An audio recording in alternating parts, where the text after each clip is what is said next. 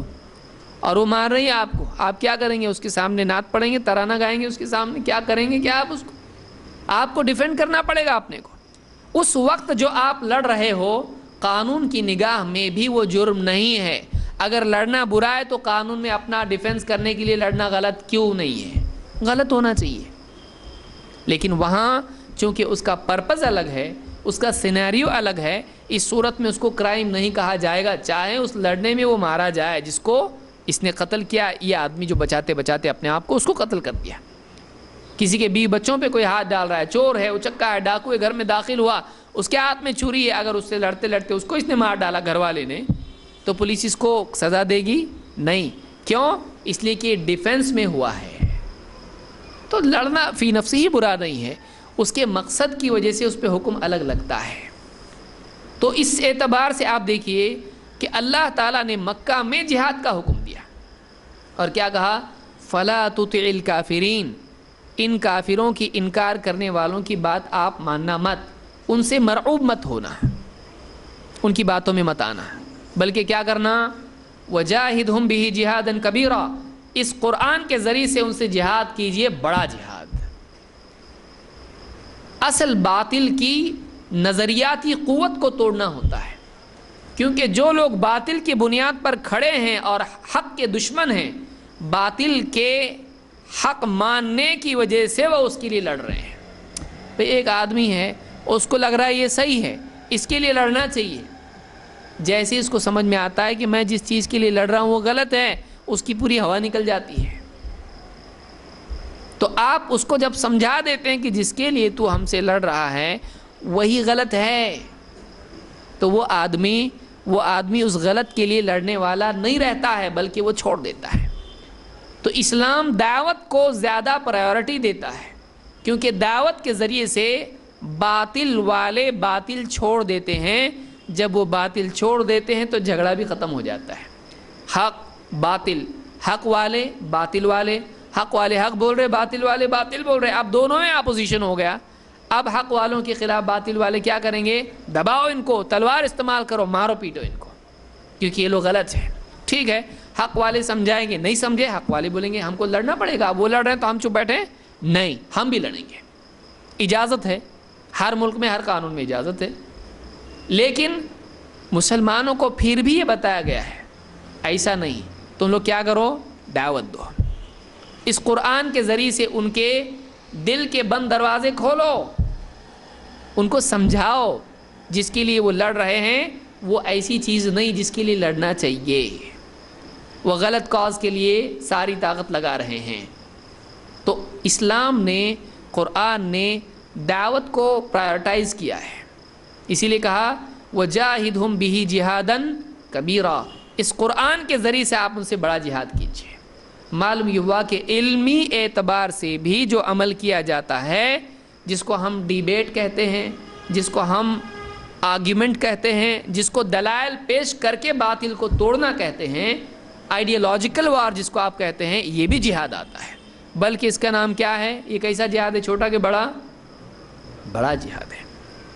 اس کی ایک وجہ یہ بھی ہے کہ دیکھیے آپ تلوار لے کے کھڑے ہو گئے اور ایک آدمی جو باطل پر ہے وہ تلوار لے کے کھڑا ہو گیا، لڑے لڑے لڑے، دونوں بہت لڑے، اہل حق بہت اچھے ایکسپرٹ ہے، اہل باطل کو مار ڈالا اس نے، کہاں جاتا وہ؟ جنت میں؟ جہنم میں۔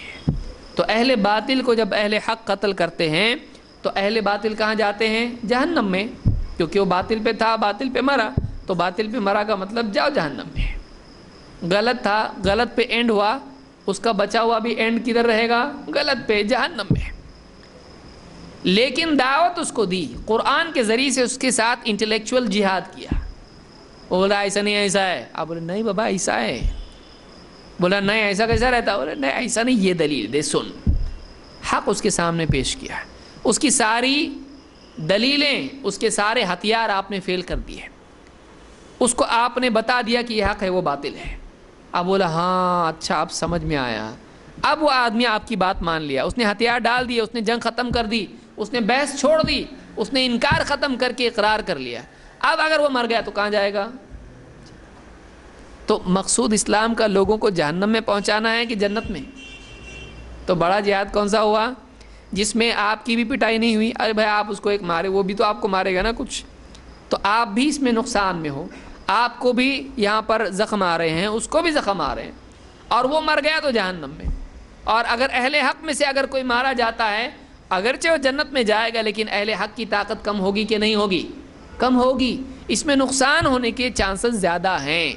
اس لیے بڑا جہاد کون سا ہے؟ جو علمی سطح پر ہو، یہ بڑا جہاد ہے۔ لیکن اگر مجبوری ہو جائے اور لڑنا ہی پڑے تو ایسی صورت میں اسلام میں اس کی بھی گنجائش ہے، قیامت تک کے لیے جنگ کی گنجائش ہے۔ تو ایک بات آپ یہ کہہ سکتے ہیں کہ اسلام میں علمی جہاد بھی جہاد ہوتا ہے،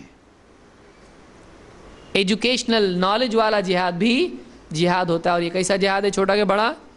بڑا جہاد ہے۔ تو ہم کو قرآن سے جہاد کرنے کے لیے کہا گیا ہے مکہ میں، اور پھر بعد میں جب جنگیں ہوئیں تو اس وقت میں یہ جہاد ختم ہو گیا نا قرآن کا؟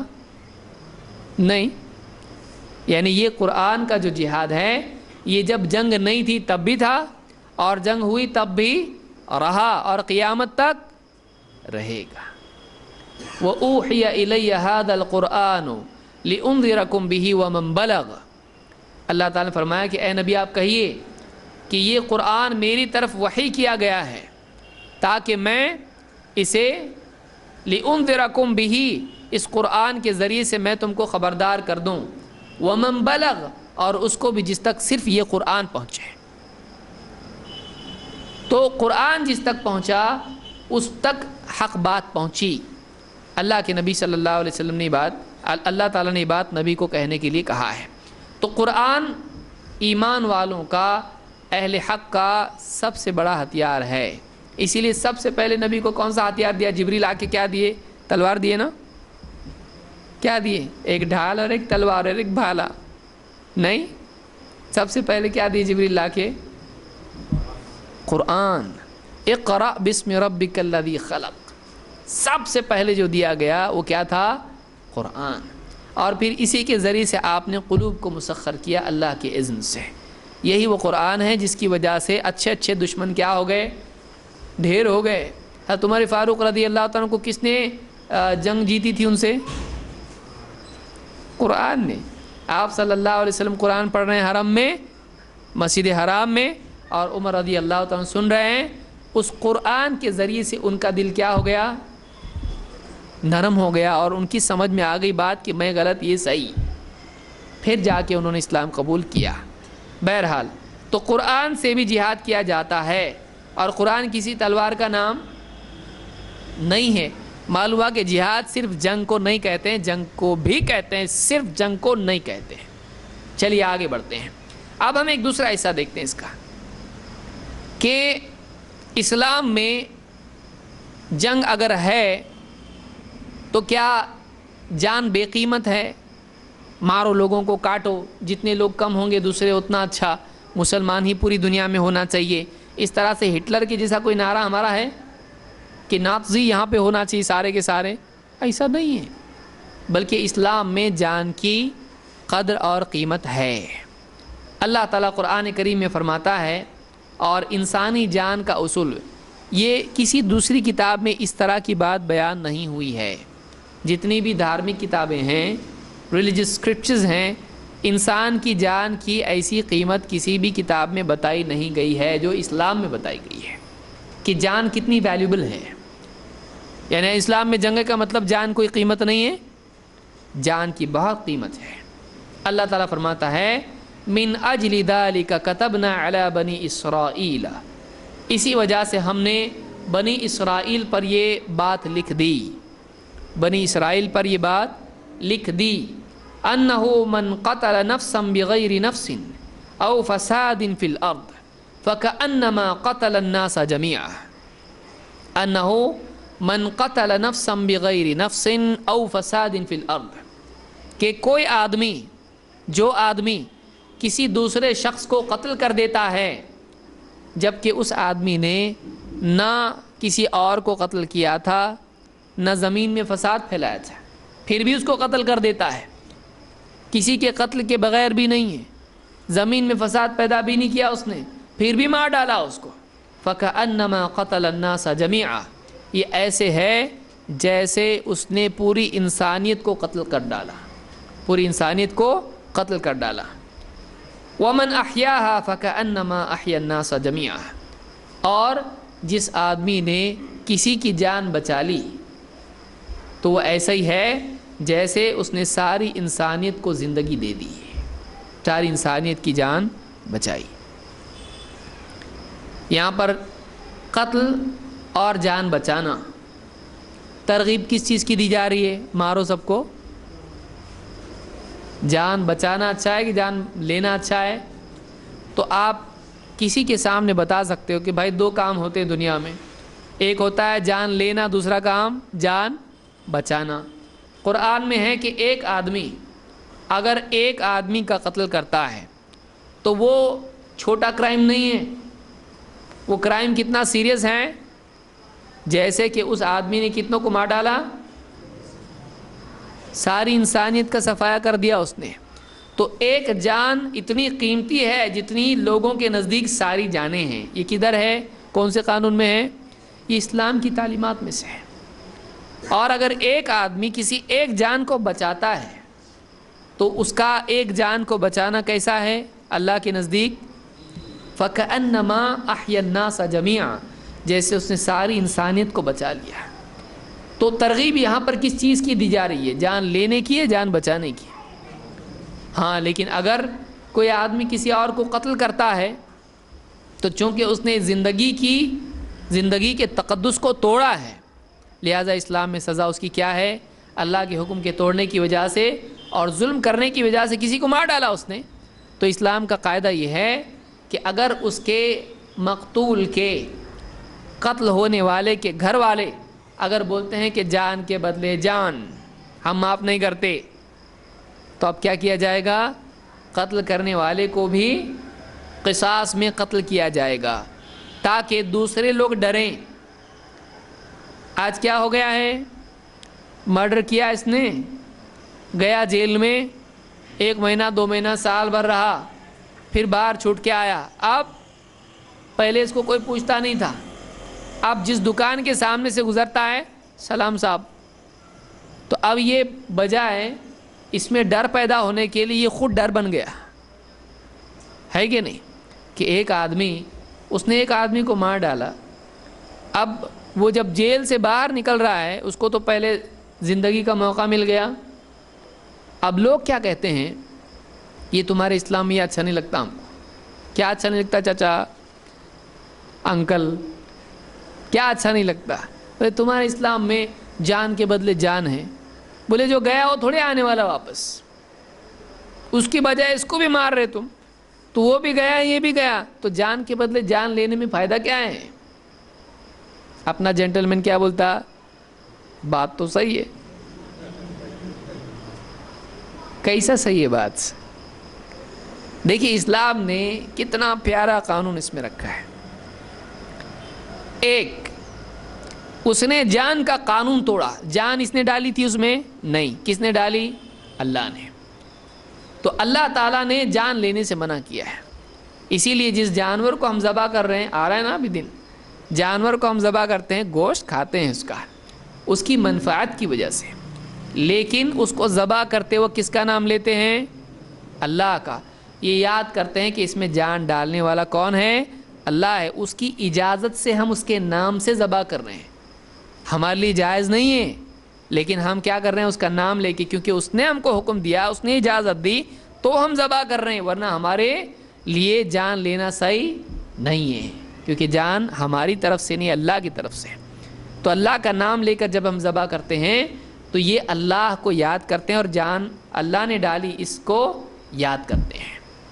اب ایک آدمی کا قتل کسی نے کر دیا، اس نے اللہ کے اس حکم کو اور زندگی کے اس قدر کو، اس تقدس کو توڑا اس نے، اب اس کی سزا کیا ہے؟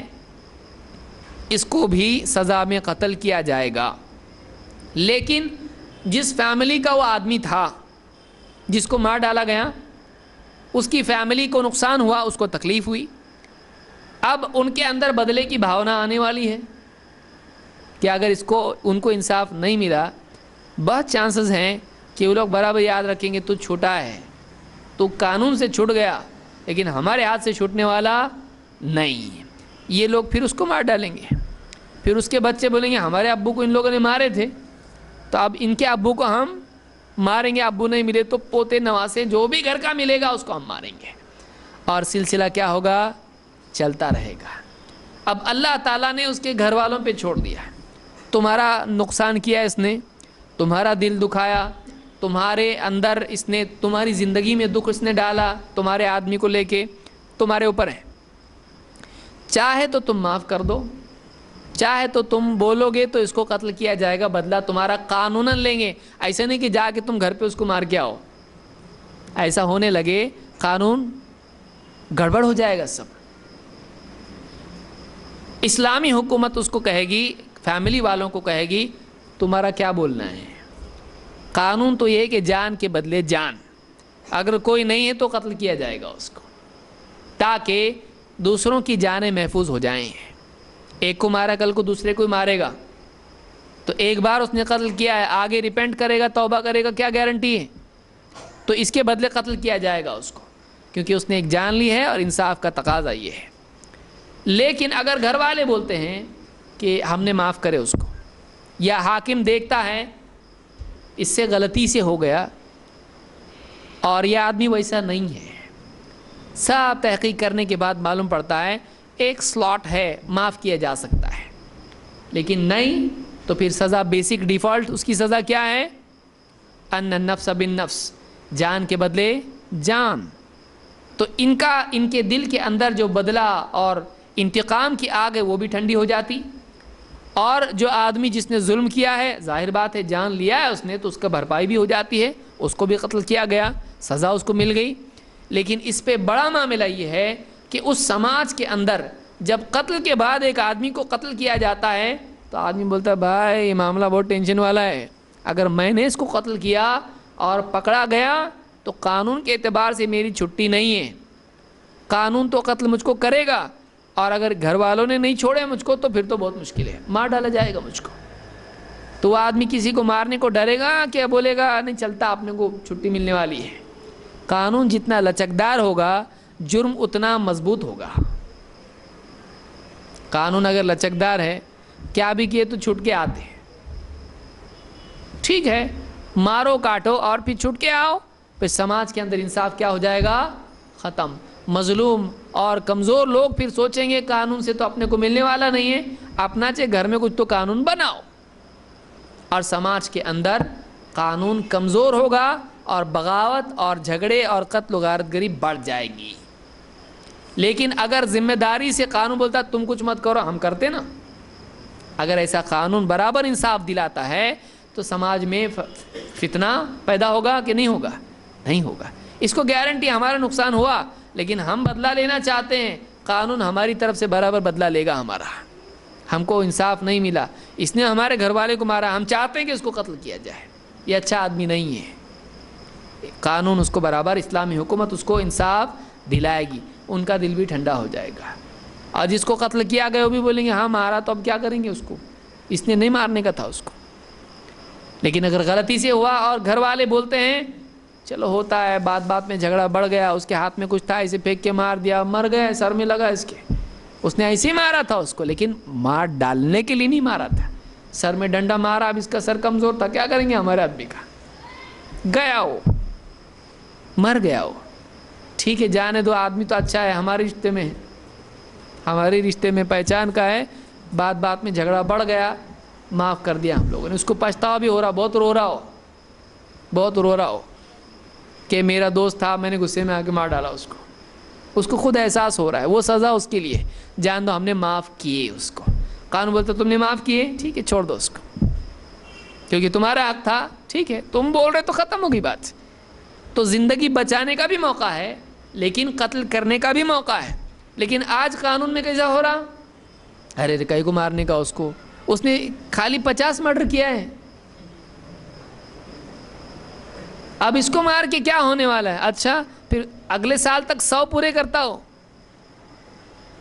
آپ بتائیے بہت سارے لوگ جو ہیں جن کو کیپٹل پنشمنٹ نہیں ہوتا ہے، اس کو معلوم ہے کہ بھائی میں کچھ بھی کرتا ہوں زیادہ سے زیادہ کیا ہے، عمر قید، عمر قید میں اچھا اندر جا کے کھانے کا پینے کا، وہاں اپنی بھائی گیری چلے گی، وہاں دادا گیری چلے گی اپنی، جتنے بھی عمر قید والے اس طرح کے ہوتے ہیں کہ ان کی چلتی سب، وہ پورا ہمیشہ کے وہ پرماننٹ ریسیڈنٹ ہے نا، وہ پرماننٹ وہاں رہنے والے ہیں، اب پورا جیل ان کا ہے، تو آیا گیا، میرا یہاں چلتا ہے، سالوں سے میں ہوں یہاں پہ، تو پورا جیل کون رن کرتا ہے؟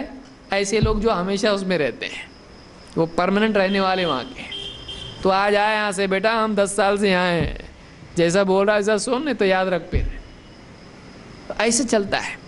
لیکن ایک آدمی کو ڈر ہو اگر کہ اس کو قتل کیا جائے گا، اگر اس نے جان لی تو وہ بہت سنبھال کے چلتا ہے۔ سعودی میں کسی عورت کو چھیڑنے کی ہمت ہوتی، وہاں پہ معلوم ہے کیسے درے پڑیں گے اس کو، تو آدمی کوئی عورت اگر روم میں آئے تو بھی خود باہر کے نکل جاتا، کبھی الزام لگائی تو ہو گیا میرا کام تمام، جھوٹا بھی الزام لگائی تکلیف ہو جائے گی اپنے کو، بہت ڈرتا وہاں پہ، یہاں نہیں ڈرتا، وہاں معلوم ہے قانون کا ڈر ہے اس کو، تو قانون میں لچک اگر پیدا ہو جاتی ہے جرم پختہ ہو جاتا ہے۔ چوری کرے گا کوئی سعودی میں، پکڑا گیا تو بٹوا تو جائے گا، بٹوے کے ساتھ ہاتھ بھی جائے گا میرا، تو وہاں ہاتھ کٹنے کا ڈر ہے، لیکن یہاں ہاتھ کٹنے کا ڈر ہے نہیں ہے، تو جیب کٹ رہی، ہاتھ جب کٹے گا تو جیب نہیں کٹے گی، جب ہاتھ نہیں کٹے گا تو جیب کٹے گی اور گردن بھی کٹے گی، کیونکہ کوئی بھی آدمی چوری ڈکیتی جب کرتا ہے تو کیا کرتا ہے، پھول لے کے کرتا، لیجئے پھول میں چوری کرنے کے لیے آیا ہوں، کیا کرتا ہو، ہاتھ میں چھری رہے گی، اس کی بندوق رہے گی، اس کی کچھ بھی اس طرح کا اس کے پاس ہتھیار رہے گا، نکالو جیب میں جتنا بھی ہے، اگر نہیں دیا یا وہ لڑنے لگا تو کیا کرے گا؟ وہ ہتھیار استعمال کرے گا کہ نہیں؟ فون کرنے لگا تو یہ کیا کرتا ہے اس کو؟ تو یعنی چوری ڈکیتی جو بھی ہوتی ہے اس میں ایک آدمی کے جان کا رسک ہوتا ہے. رسک ایس والا بول رہا ہوں میں، رزق نہیں. اس کا رزق ہوگا لیکن اس کا رسک ہے اس میں، تو اس کی جان کو خطرہ ہوتا ہے. تو اسلام نے یہ بتا دیا کہ اگر کوئی آدمی کسی کی جان لیتا ہے اس کی جان لی جائے گی. چوری کرتا ہے پکڑا جاتا ہے، ایسا چور نہیں کہ اس کو بھوک لگی تھی بچوں کو کھانا کے لیے چوری کیا، ایسا چور نہیں. اتنا اسلام کوئی ظلم والا دین نہیں ہے. مجبوری میں اگر کسی نے ایسا کیا، دوائی چور کے بھاگا، اس کے گھر میں کسی کو پیشنٹ ہے، ایسے پہ نہیں ہے معاملہ. لیکن برابر پورے دواخانے کی دوائیں چور کے دوسرے دواخانے میں بیچ رہا، اسٹاک میں پورا ہول سیل میں بیچ رہا ہوگی، ایسا چور چور ہے. لیکن اس کے گھر میں کوئی بیمار ہے، کوئی بھوکا ہے، قحط پڑا ہوا ہے، ایسی صورت میں ہاتھ نہیں کاٹا جاتا ہے. پاگل ہے اس کا ہاتھ نہیں کاٹا جائے گا، بچہ ہے اس کا ہاتھ نہیں کاٹا جائے گا. تو ہے ایسا نہیں کہ پکڑ کے چوک میں کاٹ دیے. میرے سبزی چور کے جا رہا تھا، کاٹ دیا میں نے، جا گھر کو. ابھی ایسا ہے نہیں، کیس چلے گا، ساری تفصیل ہوگی، واقعی ثابت ہوا کہ یہ چور ہے، ضرورت نہیں تھی اس کو پھر بھی چوری کیا اس نے، ہاتھ کاٹا جائے گا. کیوں؟ تاکہ بعد میں پیچھے والے چوری کریں گے نہیں، ان کو پھر کیمرہ لگانے کی ضرورت پڑے گی نہیں. بولیں گے کوئی بھی اگر دیکھ لیا اور پکڑا گیا میرا ہاتھ جائے گا. تو یہ کیا ہے؟ جرم کو اس طرح کی سزائیں کم کرتی ہیں. ایک کو سزا ملتی لیکن 1000 صحیح ہو جاتے اس سے. لیکن جب سزا نہیں ملتی ہے تو پھر 1000 کی ہمت بڑھ جاتی ہے. وہ کیا بولتے؟ اس نے کیا، گیا، آیا، کتنی عزت سے آیا، چوک میں پورا جب گزرتا سب لوگ سلام کرتے اس کو. ایک آدھ بار میں بھی کر کے جاتا اور آتا، میری کو بھی سب سلام کرنا شروع کر دیں گے. تو یہ تو الٹا ہو گیا، جرم کرنے والا طاقتور بن گیا. جرم کرنے والا جس سماج میں طاقتور بننے والا ہو، ایسے سماج میں قانون کیا فائدے کا؟ سمجھ میں آ رہی بات؟ قانون ہے کائے کے لیے کہ جرم رکے، بلکہ جرم کرنے والا ڈرے جرم کرنے سے، اس کے لیے ایک روک ہونا چاہیے. لیکن جہاں مجرم کو چھوڑ دیا جاتا ہو وہاں پر کیا ہوگا؟ جرم زیادہ پاورفل ہو جائے گا، پبلک تکلیف میں آئے گی. تو کمزور کو بچانے کے لیے مجرم کو سزا دینا ضروری ہے، کہ جو کمزور ہے اس کی حفاظت زیادہ ضروری ہے مجرم کے مقابلے میں. تو ایسی صورت میں اسلام نے قتل کی سزا رکھی ہے، اس کی تفصیل اور آپ دیکھ سکتے ہیں. تو اللہ نے فرمایا انہ من قتل نفسا بغیر نفس، کہ جس آدمی نے قتل کر ڈالا جبکہ قتل کیا ہے؟ جان کے بدلے جان نہیں ہے. اور او فساد فی الارض، یا پھر ایسے آدمی کا قتل کیا جو زمین میں فساد نہیں پھیلاتا ہے. جیسے مرتد ہو تو اس کی سزا کیا ہے؟ قتل ہے، مرتد کی سزا قتل ہے. یا جو آدمی لوگوں کو کفر و شرک میں مبتلا کرتا ہے اور اللہ اور اس کے رسول کے خلاف ایسی بات کرتا ہے جو الحاد والی ہو، کفر اور زندقہ والی بات ہو، تو ایسی باتیں کرنے والے کو کیا کر دیا جاتا ہے؟ قتل کر دیا جاتا ہے. جیسے حدیث گھڑنے والا، حدیث گھڑنے والے کی سزا علماء نے کیا ذکر کی ہے؟ قتل. جادوگر کی سزا کیا ہے؟ قتل ہے. جادوگر کی سزا کیا ہے؟ ضربۃ بالسیف، اس کی گردن اڑا دی جائے گی. تو زمین میں فساد. اسی طرح سے زنا ہے، زنا کی سزا کیا ہے؟ شادی شدہ اور زنا کیا اس نے، اس کی سزا کیا ہے؟ اس کو سنسار کیا جائے گا. تو اس طرح سے جان کے سلسلے میں کئی قوانین ہیں. تو اللہ نے فرمایا کہ اگر کسی کو قتل نہیں کیا اور فساد بھی نہیں پھیلایا زمین میں، اور ایسے آدمی کو کسی نے قتل کیا تو فَكَأَنَّمَا قَتَلَ النَّاسَ جَمِيعًا، اس آدمی نے گویا کہ ساری انسانیت کو قتل کر ڈالا. یعنی ایک جان بھی ساری انسانیت کی طرح قیمتی ہے. ایک کو مارا کیا سب کو مارا؟ کہ ایک ہی بات ہوئی نا.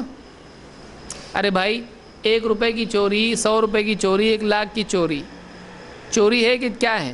چوری ہے. ایک آدمی اگر غلط کام کرتا ہے، جھوٹ بولتا ہے، چھوٹا بچے سے بولا، بڑے سے بولا، چاچا سے بولا، دادا سے بولا، سب سے جھوٹ ہی ہے. تو چاہے وہ ایک چھوٹا ہو، چھوٹے سے ہو، بڑے سے ہو، تو اسلامی اعتبار سے قتل اللہ کی طرف سے ڈالی ہوئی جان کو نکالنا، قتل کرنا، چاہے 1 کو مارا، 10 کو مارا، 1,00,000 کو مارا، بات تو وہی ہوئی، اللہ نے جو جان دی ہے اس کی عظمت، اس کے تقدس کو اس نے ختم کیا۔ تو چاہے 1 کو مار ڈالے، اس نے وہ قانون تو توڑ دیا نا، جان والا قانون توڑا کہ نہیں توڑا؟ اس نے وہ قانون توڑ ڈالا۔ تو فَكَأَنَّمَا قَتَلَ النَّاسَ جَمِيعًا، اسلام یہ بتاتا ہے کہ ایک آدمی کو بھی مارنا چھوٹی چیز نہیں ہے۔ لوگ کیا بولتے ہیں، بہت تھوڑے لوگ قتل ہوئے، یہ جو اوپر سے بم ڈالا گیا تھوڑے لوگ مرے اس میں۔ تو اسلام یہ بتاتا ہے ایک جان بھی قیمتی ہے، ایک جان بھی، ایسا نہیں کہ ایک جان کوئی ویلیو نہیں ہے اس کی، ایک جان بھی قیمتی ہے۔ کہ ایک آدمی کو بھی، بے قصور آدمی کو آدمی مار ڈالتا ہے، یہ ایک آدمی کو مارنا نہیں ہوا، اس کا جرم اتنا گھناؤنا ہے، اتنا سنگین ہے کہ گویا کہ اس نے ساری انسانیت کو قتل کر دیا۔ وہ ہیروشیما ناگاساکی نہیں ہے، وہ انٹرنیشنل ہیروشیما ہے۔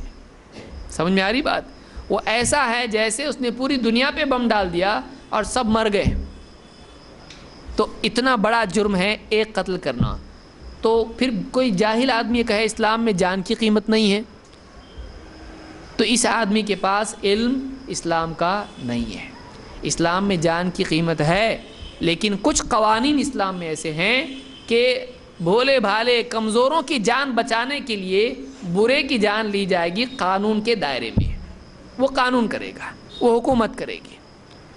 تو اسلام نے یہ بات ہم کو سکھائی۔ اور ایک آدمی اگر ایک آدمی کی جان بچاتا ہے تو یہ جان بچانا کتنا قیمتی عمل ہے، یہ کتنا بڑا ہے، گویا کہ اس نے ساری انسانیت کو بچا لیا۔ اتنا بڑا ثواب، اتنی بڑی قدر اور اتنی بڑی قیمت اس کی ہے۔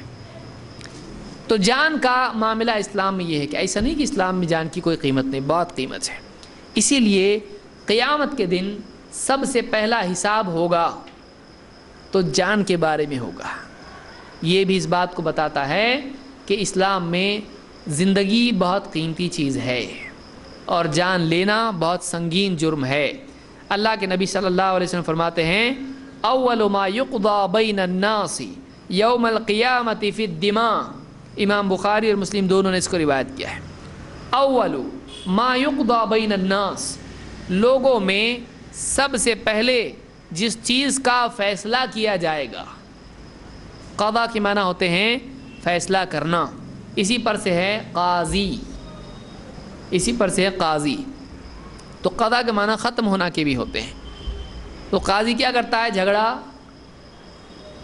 شروع کرتا نا، آپ لڑو میرے سامنے دیکھیں کون زیادہ باری ہے، قاضی کیا کرتا ہے، جھگڑا ختم کرتا ہے۔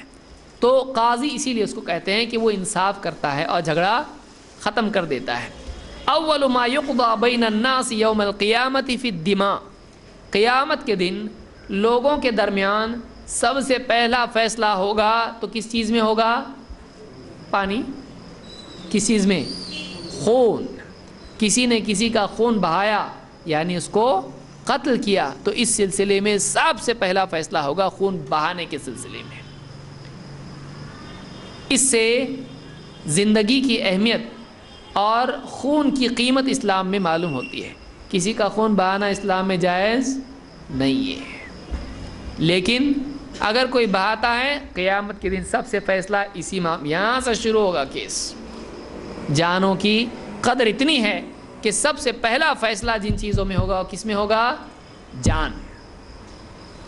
بعض لوگ بولیں گے ذرا ہم کو تھوڑا سا شبہ ہو رہا ہے یہاں پہ، کیونکہ ہم حدیث میں پڑھے اول ما یحاسب به العبد یوم القیامت من عملہ صلاته، سب سے پہلے تو نماز کا حساب ہونے والا ہے، پھر یہ کیا ہے، پہلے خون کا ہوگا کہ نماز کا ہوگا؟ حدیث دونوں ٹکراری، دونوں ضعیف ہیں۔ صحیح ہے، یہ ہوا شارٹ کٹ منی امام بخاری۔ بہت سارے لوگ آج یہ فتنہ عجیب ہے لوگوں میں کہ ذرا سا نہیں سمجھا تو اپنی عقل کو ضعیف قرار دینے کی بجائے حدیث کو ضعیف قرار دیتے ہیں۔ ایک آدمی گاڑی چلانے نہیں ہے تو کیا بولتا، گاڑی اچھی نہیں ہے، ایسا اس کو خود کو چلانے نہیں آ رہا۔ گاڑی خراب نہیں ہے، تیری باڈی خراب ہے، تجھ کو نہیں آ رہا چلانے، لیکن گاڑی اپنی جگہ اچھی ہے۔ انسٹرومنٹ جو استعمال نہیں کر پاتا وہ کیا بولتا ہے، برابر نہیں ہے یہ۔ یہ قینچی برابر نہیں ہے, ہتھوڑی برابر نہیں ہے, اسکرو ڈرائیور برابر نہیں, کیوں نہیں اچھی, میرے کو نہیں آ رہا استعمال کرنے. تو عیب تیرے اندر ہے, اس چیز میں نہیں ہے. تو بہت سارے لوگ حدیث جب نہیں سمجھ میں آتی تو اپنی عقل کو متہم کرنے کی بجائے حدیثوں کا معاملہ بگاڑ دیتے ہیں اور کہتے ہیں حدیث صحیح نہیں ہے. دونوں حدیثیں اب اس کا کرنا کیا؟ علماء نے کہا دونوں حدیثیں اپنی جگہ صحیح ہیں. پہلی چیز اللہ کے حق میں ہے, دوسری چیز بندوں کے حق میں ہے. حقوق انسان پہ کتنے ہوتے ہیں؟ ایک اللہ کا حق ہے اور دوسرا کس کا حق ہے؟ بندوں کا حق ہے. تو اللہ کا حق نماز کس کا ہے؟ بندوں کا ہے نا. نماز اللہ کا حق ہے, اللہ کی عبادت بندوں پر اللہ کا حق ہے. تو اللہ کے حقوق میں سب سے پہلے سوال کس کا ہوگا؟ نماز کا. لیکن خون بہانا کس کا حق ہے؟ یعنی خون کس کا معاملہ ہے؟ بندوں کا معاملہ ہے. تو جب بندوں کے معاملے کا ذکر ہوگا تو اس میں کیا ہوگا؟ پہلے خون بہا اس کا معاملہ ہوگا. تو اس اعتبار سے علماء نے کہا کہ حقوق اللہ اور حقوق العباد, جان کا معاملہ, سلوک کا معاملہ, ہر اعتبار سے پرائرٹیز اللہ کے یہاں پر ہیں. تو زندگی کا معاملہ بندوں کی جب چھڑے گا تو اس کے سلسلے میں کس کا معاملہ آئے گا؟ سب سے پہلے سوال کس کا ہوگا؟ کیسز کون سے سالو کیے جائیں گے؟ جان کے معاملات, خون بہانے کا معاملہ. تو اول ما یقضى بین الناس یوم القیامت فی الدماء, کہ سب سے پہلے قیامت کے دن جو فیصلے ہوں گے بندوں کے درمیان. اسی لیے اشارہ اس میں کیا ہے؟ ما یقضى بین الناس, لوگوں کے درمیان جس کا فیصلہ ہوگا. یہ کیا ہے؟ خون والا معاملہ ہے. اور وہ معاملہ کس کا ہے؟ بین اللہ و بین عبدہ, وہ اللہ اور بندے کے بیچ میں نماز کا معاملہ ہے. اس لیے دونوں میں فرق ہے. اول ما یقضى بین الناس یوم القیامت فی الدماء. اس سے بھی معلوم یہ ہوتا ہے کہ اللہ, اس سے کیا معلوم ہوا؟ اس سے یہ معلوم ہوا کہ اللہ کے ہاں زندگی اور جان اور قتل کی سنگینی اتنی زیادہ ہے, سب سے پہلے یہ کیس سامنے پیش ہوگا. آج ہمارے کورٹوں میں کیا ہو رہا؟ سالوں سے کیس پڑے ہوئے, قتل اس نے کیا تھا, اب وہ سزا کا ٹائم اس کے آ رہا تو وہ بوڑھا ہو گیا, اس کو دیکھ کے بھی رحم آ رہا. تو کیسز پینڈنگ ہو رہے ہیں. ہمارے جو کورٹس ہیں, جو بھی ہیں, جج کم ہیں. اب تاریخ پہ تاریخ, کبھی جج بدل رہا, کبھی وکیل بدل رہا, کبھی آدمی نہیں آ رہا, کبھی کچھ ہو رہا. ایک کیس جو جوانی میں چل رہا تھا وہ جج بھی پہچان کون تو وہ دوسرا ہی کوئی تو بھی ہے, بوڑھا ہو گیا ہو, اس کا کیس ہی حل نہیں ہو رہا. جب کیس ایسے لمبے لٹکنے والے کیس ہوں گے تو ظاہر بات ہے سماج کے اندر لوگوں کو جب انصاف نہیں ملے گا تو جرم بڑھے گا کہ گھٹے گا؟ لوگ کیا بولتے؟ تم نہیں کر رہے نا انصاف, ہم کرتے اپنا انصاف. لوگ خود انصاف کب کرنے لگ جائیں گے؟ قانون خود سے اپنے ہاتھ میں لے کے قانون توڑنے والے کب بنیں گے؟ جب لوگوں کو انصاف نہیں ملے گا. تو اللہ کے ہاں قیامت کے دن اتنا سیریس معاملہ ہے کہ سب سے پہلے معاملے کون سے حل ہوں گے؟ جان کے. اللہ کے ہاں جان کی سنگینی بہت زیادہ ہے. لائٹ میٹر نہیں, بعد میں دیکھیں گے, ایسا ہے بعد میں دیکھیں گے, نہیں. جان کی قیمت اللہ کے ہاں اتنی ہے کہ سب سے پہلے معاملہ وہ سلجھایا جائے گا. جان کسی نے کسی کے لیے ہے, اتنا سیریس میٹر ہے, شروعات وہاں سے ہوگی, پکڑا جائے گا وہاں سے, سزائیں وہاں سے شروع ہوں گی. تو معلوم ہوا کہ یہ کوئی معمولی معاملہ نہیں ہے. جان اللہ کے ہاں بہت قیمتی چیز ہے. تو اسلام میں جان بے قیمت چیز نہیں ہے کہ جانیں لو, مار ڈالو لوگوں کو, کچھ نہیں ہوتا. نہیں, جان بہت قیمتی چیز اسلام میں ہے. تو اس لیے قیامت کے دن سب سے پہلا فیصلہ جو ہوگا وہ خون کے بارے میں ہوگا. خون سے مراد یہاں پر جان ہے. اسی لیے حدیث میں ہے کہ من قال لا الہ الا اللہ وکفر بما یعبد من دون اللہ حرم مالہ ودمہ وحسابہ علی اللہ. کہ جو آدمی لا الہ الا اللہ کا اقرار کرے اور اللہ کے سوا جن کو پوجا جاتا ہے ان کا انکار کرے تو اس کی حرم مالہ ودمہ, اس کا مال اور اس کا خون حرام ہو گیا. محترم ہو گیا اور اس کا حساب اللہ پر ہے۔ اس کا یہ مطلب نہیں ہے کہ جو کلمہ نہیں پڑھتا اس کو مارو کاٹو، یہ مطلب نہیں ہے۔ مطلب یہ ہے کہ جنگ چل رہی ہے اور جنگ میں کوئی آدمی لا الہ الا اللہ کا اقرار کر لیتا ہے تو اب اس کے اقرار کرتے ہی اس کی جان اور اس کا مال دونوں محترم ہو گئے۔ اب نہ اس کو قتل کیا جا سکتا ہے، نہ اس کا مال مال غنیمت بنایا جا سکتا ہے۔ کیوں؟ اس لیے کہ اسلام اس نے قبول کر لیا، تو اس کی جان اور اس کا مال دونوں محترم ہو گئے۔ اب جان اس کو خون بہا کے اس کو قتل نہیں کیا جا سکتا ہے۔ بھائی قتل کرنے کا طریقہ کیا ہے؟ خون بہانا، ذبح کرتے ہیں۔ آدمی مرتا کیوں ہے؟ خون بہنا شروع ہوتا، خون ختم ختم ختم، دل میں خون جا رہا نہیں، ختم، چھٹی۔ جانور کو بھی ہم کیا کرتے ہیں؟ ذبح کرتے ہیں، اس کی رگیں کون سی کاٹتے ہیں؟ خون والی۔ تو جسم سے سارا دل کا خون باہر نکل جاتا ہے اور اس کے بعد دل میں خون ہی نہیں جا رہا، تو پھر کیا ہو جاتا ہے؟ جانور یا انسان مر جاتا ہے۔ تو خون حیات کے لیے ضروری ہے۔ خون کیا ہے؟ حیات کے لیے ضروری ہے۔ عموماً انسان خون بہنے سے مر جاتا ہے۔ تو یہاں پر خون یہاں پر کہا جا رہا ہے اس لیے کہ اصل زندگی کی جو بقا ہے وہ خون میں ہوتی ہے، تو اسی لیے کہا کہ اس کا خون جو بہائے گا قیامت کے دن فیصلہ ہوگا سب سے پہلے۔ اللہ تعالیٰ قرآن کریم میں فرماتا ہے، یہاں پر دیکھیے ہم نے دیکھا خون کے بارے میں۔ اب کوئی آدمی جو حدیث میں نے بیان کی کہ جو لا الہ الا اللہ کہے اور کفر سے بچے اور اللہ کے سوا جن کی عبادت کی جاتی ہے ان کی عبادت سے انکار کرے، تو اس کی جان اور اس کا مال حرام ہو گیا۔ اس کی جان اور اس کا مال کیا ہو گیا؟ حرام۔ حرام چھیننے کے اعتبار سے، یہ نہیں کہ اس کا مال کیا ہو گیا؟ حرام۔ اسلام قبول کیا تو اس کا سارا مال کیا ہو گیا؟ ابھی حرام، اس میں سے کھانا نہیں، وہ حرام ویسا نہیں ہے۔ مال غنیمت لے سکتے ہیں، جو مشرکین اور کفار جنگ چھوڑ کے بھاگتے ہیں ان کا مال اب کیا ہو جاتا ہے؟ استعمال کر سکتے ہیں، لیکن جب وہ مسلمان ہو جائے اس کا مال چھین سکتے ہیں؟ نہیں۔ اس کی جان تباہ کر سکتے ہیں؟ نہیں۔ اس کا مال چھیننا حرام، اس کی جان ختم کرنا، اس کا خون بہانا حرام، اس اعتبار سے حرام ہے۔ تو کیا اس کا یہ مطلب نکلتا ہے کہ جو کلمہ نہیں پڑھا اس کا خون بہا سکتے ہیں؟ نہیں۔ جو مسلمان نہیں ہیں، نہ صرف یہ کہ ان کا قتل نہیں ہے بلکہ ان کی جان محترم ہے، اور اگر وہ مسلمانوں سے دشمنی نہیں کرتے ہیں اور مسلمانوں کو گھروں سے نہیں نکالتے، ان کو قتل نہیں کرتے ہیں، تو ایسے لوگوں کے ساتھ نہ صرف یہ کہ ان کے ساتھ جنگ نہیں ہے بلکہ ان کے ساتھ انصاف، بلکہ ان کے ساتھ اچھا سلوک کرنے کی تلقین اسلام میں۔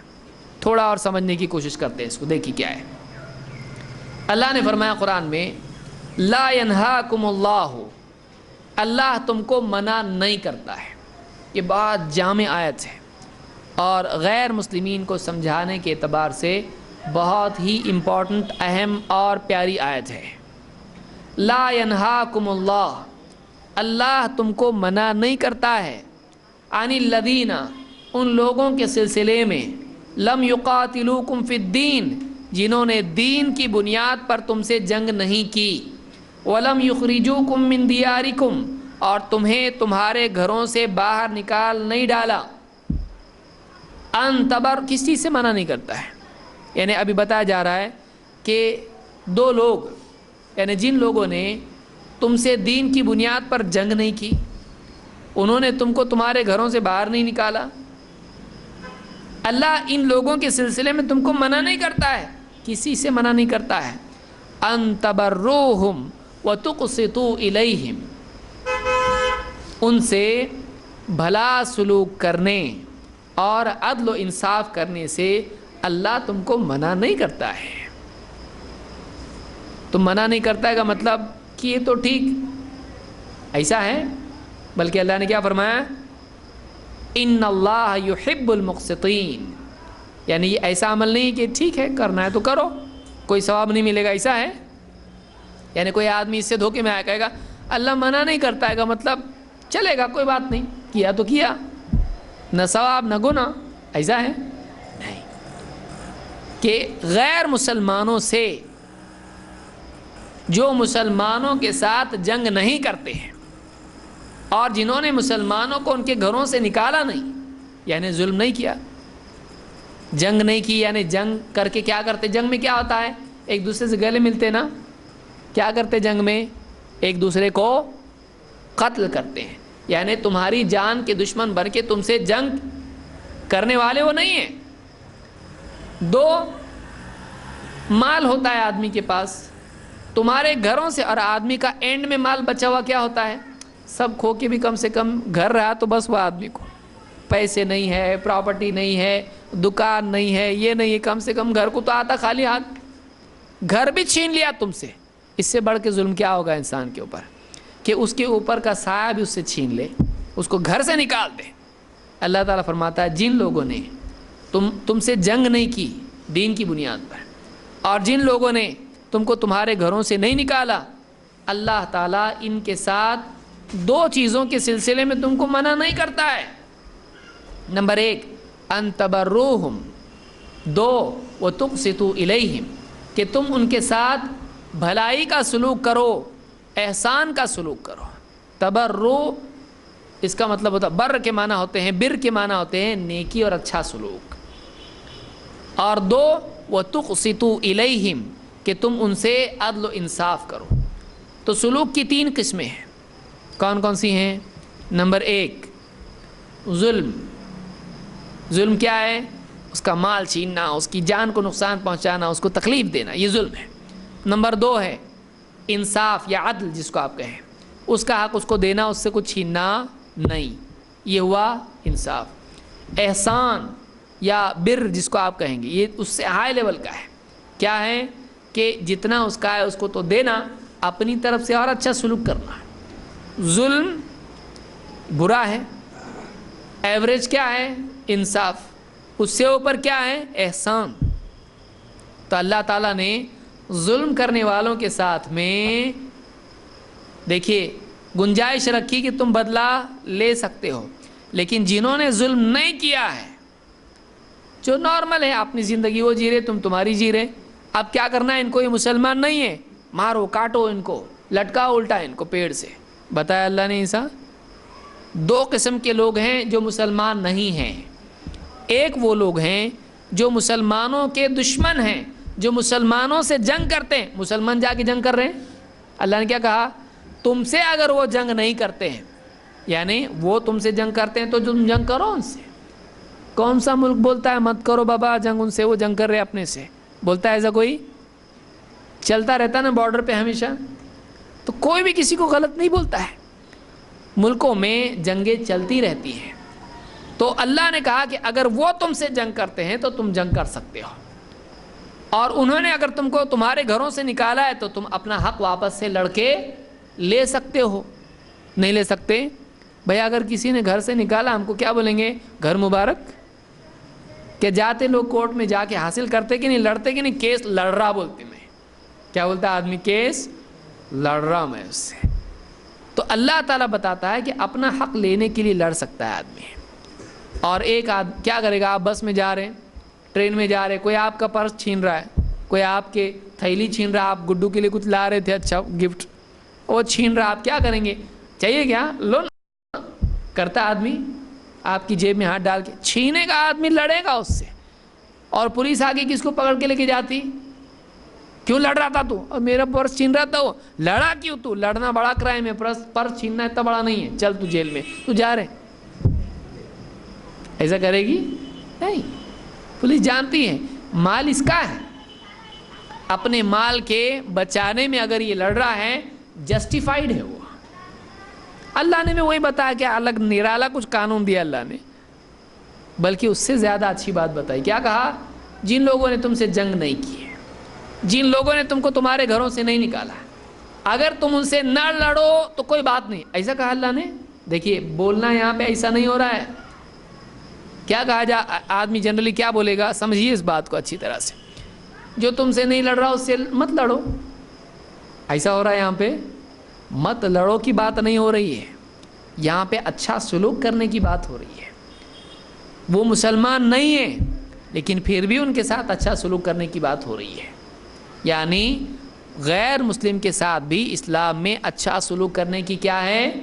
ترغیب ہے۔ اللہ نے فرمایا کہ جن لوگوں نے تم کو تمہارے گھروں سے نہیں نکالا اور تمہارے ساتھ جنگ نہیں کی، اللہ تم کو تھوڑی منع کرتا ہے کہ تم ان کے ساتھ میں اچھا سلوک نہ کرو۔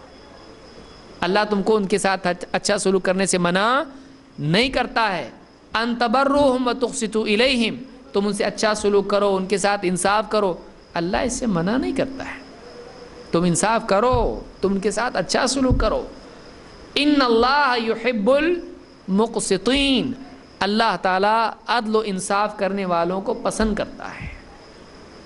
یہاں یہ نہیں کہا کہ اللہ تعالیٰ بر کرنے والوں کو پسند کرتا ہے، پھر احسان کرنے والوں کو پسند نہیں کرتا ہے۔ اللہ تعالیٰ نے یہ نہیں کہا، کیا کہا؟ اللہ انصاف کرنے والوں کو پسند کرتا ہے، تو پھر احسان والے ان لوگوں کے لیے نہیں ہے، یہ ان کو پسند نہیں کرتا ہے۔ دو کام بتائے جا رہے ہیں اور ایک ہی کے بارے میں کہا جا رہا ہے کہ اللہ اس کو پسند کرتا ہے۔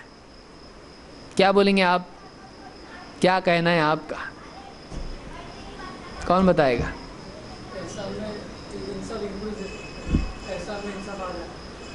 احسان میں انصاف آ جاتا ہے۔ دیکھیے میں نے 3 لیول بتائے۔ غلط لیول کیا ہے؟ اس کو یاد رکھیے ذرا اچھے سے۔ غلط لیول کیا ہے؟ سلوک کا ظلم۔ اس سے اوپر کیا ہے؟ انصاف۔ تیرا تو لے میرا میں لیا، نہ تیری تعریف نہ میری تعریف، تو یہ کیا ہے؟ انصاف کرنا، جس کا اس کو دے دیا بھائی۔ اگر کوئی آدمی اس کے یہاں پر کوئی جاب کرتا ہے، 10 مزدور اس کے پاس کام کرتے ہیں، اس کا 100 روپیہ اس کو دیا، اس کا 200 اس کو دیا، اس کا 300 اس کو دیا، سب کی پیمنٹ جتنی بھی ہے ان کو ان کی دے دیا، سب تعریف کرتے ہیں اس کی، کیا آدمی ہے برابر، ہاں بولتا میں نے کام کیا، میرا پیمنٹ مجھ کو ملا، کمال کس کا ہے اس میں نے جو بھی کمایا وہ کیا ہے؟ میرا حق ہے۔ تو اس میں نہ تعریف ہے نہ اس میں برائی ہے۔ کیا برا آدمی ہے جس کی پیمنٹ اس کو اتنی دیتا؟ بولتا کوئی آدمی کتنا خراب آدمی ہے مالک ہمارا، جتنی پیمنٹ ہے ہم کو برابر دیتا ہے، خراب ہے نا؟ یہ بہت بھاری ہے، پیمنٹ دیتا ہے برابر نہیں۔ آدمی بولتا ہے میں کام کیا، پیمنٹ لیا۔ تو انصاف اور عدل ہوتا ہے بھائی، جس کا حق اس کا ہے۔ یہ کیا کہیں گے اس کو؟ آپ کو ایوریج لائن ہے، یہ ڈیفالٹ ہے، کم سے کم انصاف تو ہونا ہی چاہیے۔ لیکن احسان انصاف اور عدل سے بھی کیا ہوتا ہے؟ اوپر ہوتا ہے۔ تیرا پیمنٹ کتنا ہے؟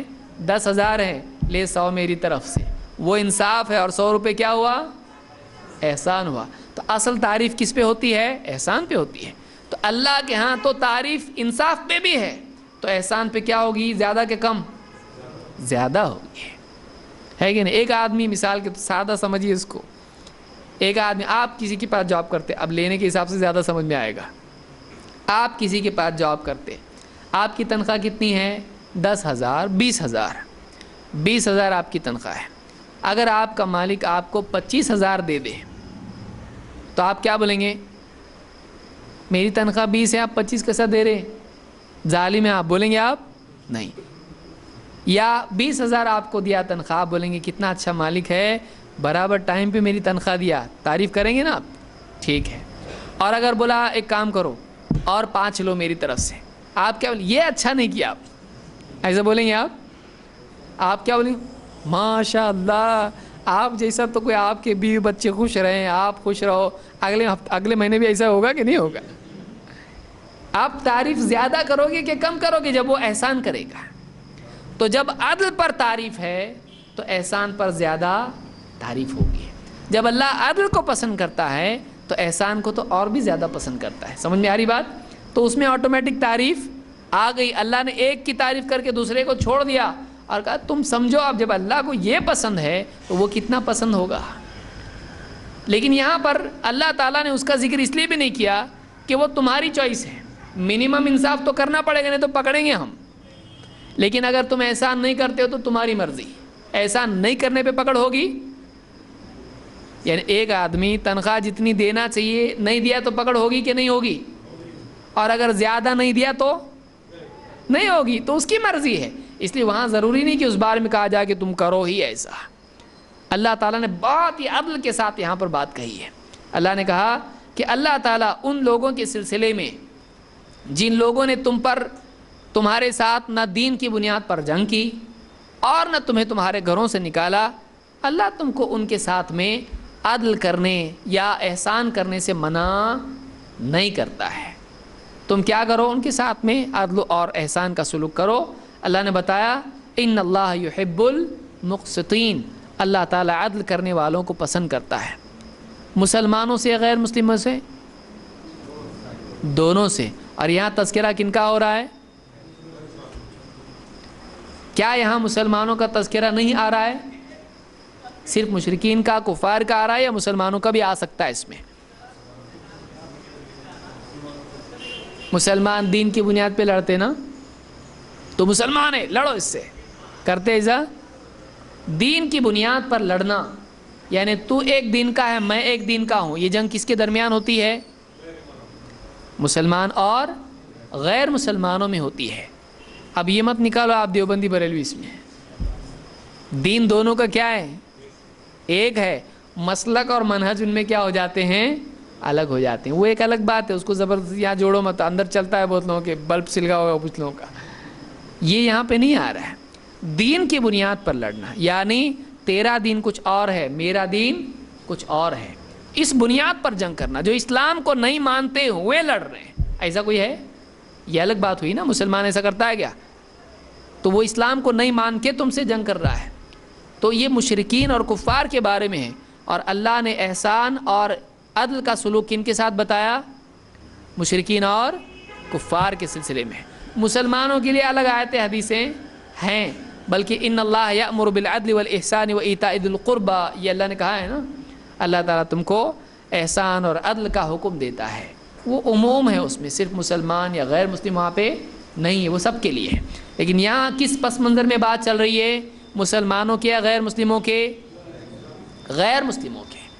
تو اللہ نے غیر مسلموں کے ساتھ کتنے سلوک سکھائے؟ 3. ایک تو ان کے ساتھ ظلم کرو، ہے نا؟ 3 بتائے نا؟ نہیں 3 کیا 2 کون سے؟ بھلائی کرنا ان کے ساتھ، اور دوسرا انصاف کرنا، اور تیسرا کیا ہو سکتا ہے؟ بھلائی کا حکم کرنا اور احسان دونوں الگ ہے نا، دونوں ایک ہی ہے. تو ٹوٹل کتنے ہوئے ہیں؟ 4. کیا مصیبت ہے. اور دکھائی دے سمجھ میں آئے اس کو یہ اپنی پارٹی کا نہیں ہے، بہت مارتے اس کو. نمبر 1. نمبر 2، مسجد خود دھونے لگاتے اس کو، اور اس کو بولتے آئندہ ادھر آئے ٹانگ توڑ دیں گے تیری. کرتے نا. اگر سعودی میں ایسی کوئی لوگ آ کے غالب ہو جائیں، یہ جتنے بھی توحید حاکمیت کی بات کرنے والے ہیں، توحید کا نام لیے تو مار کھائیں گے. کس کو کمزور کرنا چاہ رہے آپ؟ اپنے گھر میں کرتے، اگر باپ صحیح نہیں ہے تو کیا کرتے؟ باپ کو ہٹا دیتے، گھر سے باہر نکال دیتے. اس کو کہتا ارے باپ ہے نا اپنا، رہن دو نا اس کو. 4 شراب پی کے آتا، جوا کھیل کے آتا، سب کچھ کر کے آتا. باہر کوئی اس کو بولا تیرا باپ ایسا ہے تو میرا باپ ہے وہ کیسا بھی رہن دے، اس کو بولنا نہیں کچھ. اپنے باپ کی اتنی فکر ہے، جبکہ اتنا غنڈا ڈاکو کیسا بھی ہو چلتا میرا باپ ہے. تو آپ نسب والے ہو تو آپ کو اتنی فکر ہے اپنے باپ کی، کسی کے خلاف سننے گے نہیں اپنے باپ کے خلاف. وہ بیچارے کچھ تو چلا رہے نا، پوری امت کے معاملات وہ اتنے بڑے چلا رہے ہیں، ان کے خلاف آپ بول کے کرنا کیا چاہتے ہیں؟ آپ کا مقصد کیا ہے؟ آپ اپنے دل کی بھڑاس نکالنا چاہ رہے ہیں؟ آپ بس کسی کو برا بول کے اپنے نفس کو تسکین دے رہے؟ آپ اپنی دنیا میں آپ نے کتنا انصاف کو نافذ کیا ہے جو ان سے آپ امید رکھتے ہیں؟ نہیں. تو ایسے لوگوں سے بچیں. سعودی گورنمنٹ کی اگر کوئی کمی آپ کو دکھائی دیتی ہے، آپ ایک کام کرو، پاسپورٹ نہیں ہے بناؤ. سمپل ہے. پاسپورٹ اگر نہیں ہے بناؤ، وہاں سے اجازت لو، وہاں کے علماء سے جا کے ملو، وہاں کا جو بھی حاکم ہے اس کا اپوائنٹمنٹ آپ لو، اس کے سامنے بیٹھو اور اس سے چندہ مت لو، آپ اس سے ڈائریکٹ بات کرو. آپ اس کو بولو آپ کی بات ہم کو پسند نہیں ہے، آپ بہادر ہو، آپ کو مانتے ہو کہ سب سے افضل جہاد کیا ہے؟ ظالم بادشاہ کے سامنے کلمہ حق بولنا ہے. جاؤ بولو، پھر وہ جیل میں ڈالے، جو بھی کریں آپ کرو نا. یہاں بیٹھ کے دور دور سے پتھر مار کے کچھ فائدہ نہیں ہے. جو آج سننے والا ہے وہاں جا کے بولو نا. آپ جاتے نہیں، یہاں دور دور کھڑے ہو کے گولی مار رہے، آپ پہاڑ تک نہیں جانے والا ہو کہ آپ کی کنکریاں وہاں جاری نہیں. بہت سارے بہادری کی بات کرنے والے بہادری کے وقت میں بزدل بن جاتے ہیں، اور صبر کے وقت میں بہادر بن جاتے ہیں. یہ مصیبت ہے. تو جو لوگ بھی اس طرح کی باتیں کرتے, سعودی نے ایسا کرنا چاہیے, ایک کام کر پیارے, تو پہلے پاسپورٹ بنا, جا وہاں پہ اور جا کے بادشاہ سے مل, اور تیرے سٹائل میں بات کر, تو نرم مت کر, تیرے کو بہادر ہے نا, تو تیرے سٹائل میں بول. اس کے بعد جو کانسیکوینسز ہے اس کو اپنی سعادت سمجھ. اگر شہید کا مرتبہ مل جائے تو بہت بڑی بات. تو شہادت کی یہاں بات کر رہا ہے نا, شہادت کا دروازہ کھلا ہوا ہے تیرے لیے, جا. ایسا تھوڑی رہتا میرے بھی بچے کو کون دیکھے, اچھا ہمارے بھی بچے نہیں ہیں کہ تیرے ہی ہے.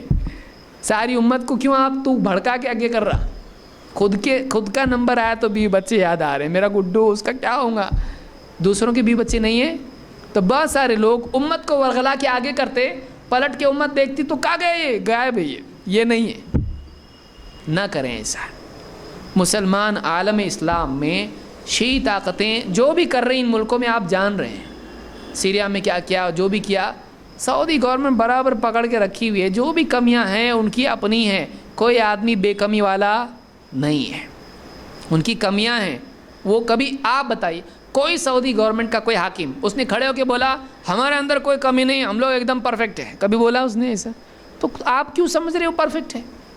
لیکن جتنا وہ کر رہا ہے آپ نہیں کر سکتے اتنا, اتنا تو پرفیکٹ ہے. یہ تو پکا ہے ایک دم. اگر آپ چیلنج کرتے ہیں کہ وہ جو کر رہے ہیں وہ آپ بھی کر سکتے ہیں, آپ مسجد سے شروع کر کے دکھاؤ, ایک چھوٹے ماڈل میں کر کے بتاؤ, آپ کو وہاں ہم لوگ بھیجنے کا انتظام کرتے ہیں. ہو سکتا ہے ایسا نہیں, بھی چھپ بیٹھو, خواہ ادھر ادھر کی باتیں کر کے اپنا دل بہلانے کی چیزیں, یہ اس سے نتائج نکلنے والے نہیں ہیں. تو اس طرح کے جو اپنے ممبروں سے اور اس طرح کی بڑی بڑی باتیں کرنے والے, یہ کام ہیرو بنا سکتا ہے ان لوگوں کو قوم کا, لیکن واقعی قوم کے مسائل حل نہیں کرا سکتا ہے. بہت سارے لوگ کیا کرتے ہیں, کچھ تو ذرا گرم باتیں کر کے پبلک میں چھانے کی کوشش کرتے ہیں. ایسے لوگ بہت سارے واقعی خدمت کے مواقع اور قربانی کے مواقع ہوتے ہیں, وہاں پہ غائب ایبسنٹ رہتے وہ لوگ. ایسا نہیں ہونا چاہیے. آپ واقعی کرنے کا کام یہ ہے کہ جو مسلمان ہیں ان کو مسلمانوں کے سلسلے میں, حکام کے سلسلے میں دعا کرنے والا آپ بناؤ. بعض ائمہ سے, غالب امام احمد ابن حنبل ہیں یا دوسرے ائمہ ہیں, ان سے انہوں نے خود کہا اگر مجھ کو یہ اختیار مل جائے اللہ کی طرف سے کہ ایک دعا تو مانگ بس اور کچھ نہیں, ایک دعا تیری قبول ہوگی تو میں اپنے حاکم کے لیے مانگوں گا. کیوں؟ وہ صحیح ہو گیا تو سب صحیح ہو جائے گا. دیکھیے یہ سلف ہے ہمارے کہ اگر ایک دعا کا اختیار مجھ کو مل جائے تو میں وہ اپنے حاکم کے لیے مانگوں گا, کیونکہ وہ اگر صحیح ہو جاتا ہے, اس کو طاقت مل جاتی ہے, اس کی اصلاح ہو جاتی ہے, تو سب کے لیے کیا ہو جائے گا, اچھا ہو جائے گا. یہ نہیں کہا ایک بد دعا کا موقع ملے نا تو میں حاکم کے لیے کروں گا. تو آپ بد دعا کرنے والے مت بنیے, آپ دعا کرنے والے بنیے. اور آپ صلی اللہ علیہ وسلم نے یہ بھی سکھایا, اگر اپنے حاکم کی کوئی برائی آدمی دیکھے تو فلا تبدہ علانیۃً, وہ علانیہ اس کا اظہار نہ کرے, بلکہ اس کا ہاتھ پکڑے, اکیلے میں لے جائے اور اس کو نصیحت کرے. یہی سعودی کے علماء کرتے ہیں. اس لیے بہت سارے لوگوں کو دکھائی نہیں دیتا ہے, کیونکہ ٹیلی ویژن پہ بولنا چاہیے, نعرے کرنا چاہیے اور حاکم ہائے ہائے کرنا چاہیے, تو ذرا اس میں گلیمر ہے نا تھوڑا. علماء کیا کرتے ہیں, چپکے سے جاتے ہیں, ملتے ہیں, بیٹھتے ہوتے. ایسا نہیں ہونا چاہیے, ایسا ہونا چاہیے. وہ عوام کو حاکموں کے خلاف بھڑکاتے نہیں ہیں. تو یہ کام وہ کرتے رہتے ہیں, اور کئی چیزوں میں اصلاح ہوتی ہے. کتنے قوانین کا نفاذ ہوتا ہے وہاں پر, کچھ چیزوں میں نہیں ہوتا ہے. ٹھیک ہے, آپ نے فرمایا اگر وہ قبول کریں تو بہتر, نہ قبول کرے تو نے تیرا ذمہ ادا کر دیا, تیری ذمہ داری ادا ہو گئی. یہ نہیں کہا آپ اس کے خلاف بغاوت کر. یہ اسلامی اصول ہیں, جس کو پسند ہو اس پہ عمل کرے, جس کو پسند نہیں ہے وہ اس کو اسلام پسند نہیں ہے. یہ نبی صلی اللہ علیہ وسلم کی حدیث ہے. ابن ابی عاصم نے السنہ میں اس کو روایت کیا, اور صحیح روایت ہے. اکیلے میں نصیحت کرنا, مورچے نکالنا اسلام میں نہیں ہے. اگر واقعی ایسا ہوتا تو پھر پورا معاشرہ ہمارا بگڑ جاتا. تو بہرحال یہ ساری چیزیں ہیں, اس کو یاد رکھیں. بارہا یہ بات آتی ہے, تو جتنے حکام ہیں, چاہے سعودی کے ہوں, جہاں کے بھی ہوں, مسلمان حکام ہیں, ان کے خلاف بغاوت کرنا اور عوام کو بھڑکانا, اس سے فائدہ نہیں ہوتا ہے, نقصان ہی ہوتا ہے. پھر حاکم کیا کرتا ہے, پوری طاقت استعمال کرتا ہے پبلک کے خلاف, پھر جان و مال کا نقصان ہوتا ہے. پھر دوسرے لوگ آتے بیچ میں, اور وہ پھر کیا کرتے ہیں, اپنی فوجیں بھیجتے ہیں, پھر ان کو کھلانا پلانا پڑتا ہے، ان کو ان کے ہفتے دینے پڑتے ہیں، پھر سارے مسلمانوں میں دوسروں کا دخل ہوتا ہے. 2 بلی کے جھگڑوں میں بندر کی مزہ، یہ معاملہ ہے، اس کو یاد رکھیے، ایسا نہ کریں. تو ان کے لیے دعا کریں، اصلاح کی کوشش کریں، عوام کی اصلاح کی کوشش کریں، یہ سمجھداری کا کام ہے، اور زیادہ بڑے بڑے شہرت کے کاموں سے بچیں. اقول قولی ھذا واستغفر اللہ لی ولکم.